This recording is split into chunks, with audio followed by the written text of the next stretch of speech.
മൺസൂണിൽ സഞ്ചാരികളെ വരവേൽക്കാനൊരുങ്ങി കേരളത്തിലെ വിനോദസഞ്ചാര മേഖല. ജൂലൈ, ഓഗസ്റ്റ് മാസങ്ങളിലാണ് അറബ് രാജ്യങ്ങളിൽ നിന്നുള്ള സഞ്ചാരികളെ പ്രതീക്ഷിക്കുന്നത്. ഈ മാസങ്ങളിലെ മഴക്കാലവും തണുത്ത അന്തരീക്ഷവുമാണ് കേരളത്തിന് അനുകൂലമാവുന്നത്. 2019 ദുബായ്, ദോഹ എന്നീ രാജ്യങ്ങളിൽ നിന്ന് 1.5 ലക്ഷത്തോളം സഞ്ചാരികൾ കേരളത്തിലെത്തിയിരുന്നു. ദുബായ്, ദോഹ ഉൾപ്പെടെയുള്ള പ്രധാന വിമാനത്താവളങ്ങളിലും അറബ് റേഡിയോകളിലൂടെയും ദൃശ്യമാധ്യമങ്ങൾ വഴിയും കേരളത്തിലെ മൺസൂൺ ടൂറിസത്തെക്കുറിച്ച് പ്രചാരണം നടത്തുന്നുണ്ട്. ജൂലൈ, ആഗസ്റ്റ് മാസങ്ങളിൽ ഗൾഫ് രാജ്യങ്ങളിൽ കനത്ത ചൂടാണ്. ഈ സമയത്താണ് മികച്ച കാലാവസ്ഥയുള്ള കേരളം ഉൾപ്പെടെയുള്ള ഡെസ്റ്റിനേഷനുകൾ അവധിക്കാലം ചെലവിടാൻ അറബ് സഞ്ചാരികൾ തിരഞ്ഞെടുക്കുന്നത്. ഈ മാസങ്ങളിൽ മഴക്കാലവും തണുത്ത അന്തരീക്ഷവുമാണെന്നത് കേരളത്തിന് അനുകൂലവുമാണ്. ആയുർവേദ ചികിത്സ, വെൽനസ് ടൂറിസം എന്നിവയ്ക്കും അനുയോജ്യമായ കാലാവസ്ഥയാണ്.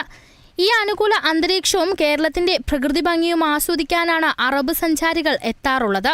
വലിയ സംഘങ്ങളായി എത്താറുള്ള അറബ് സഞ്ചാരികൾ നിശ്ചിത ഡെസ്റ്റിനേഷനുകളിൽ ദിവസങ്ങളോളം ചെലവിടാറാണ് പതിവ്. സഞ്ചാരികളുടെ ഈ അഭിരുചി കണക്കിലെടുത്തുള്ള ആകർഷകമായ പാക്കേജുകൾ ഒരുക്കും.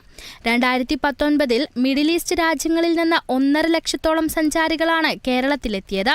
ന്യൂയോർക്ക് ടൈംസ്, ടൈം മാഗസിൻ ഉൾപ്പെടെയുള്ള അന്താരാഷ്ട്ര മാധ്യമങ്ങൾ നിർബന്ധമായും കണ്ടിരിക്കേണ്ട ടൂറിസം ഡെസ്റ്റിനേഷനുകളുടെ പട്ടികയിൽ കേരളത്തെ ഉൾപ്പെടുത്തിയിരുന്നു എന്നതും ശ്രദ്ധേയമാണ്. News desk, Kerala vision news.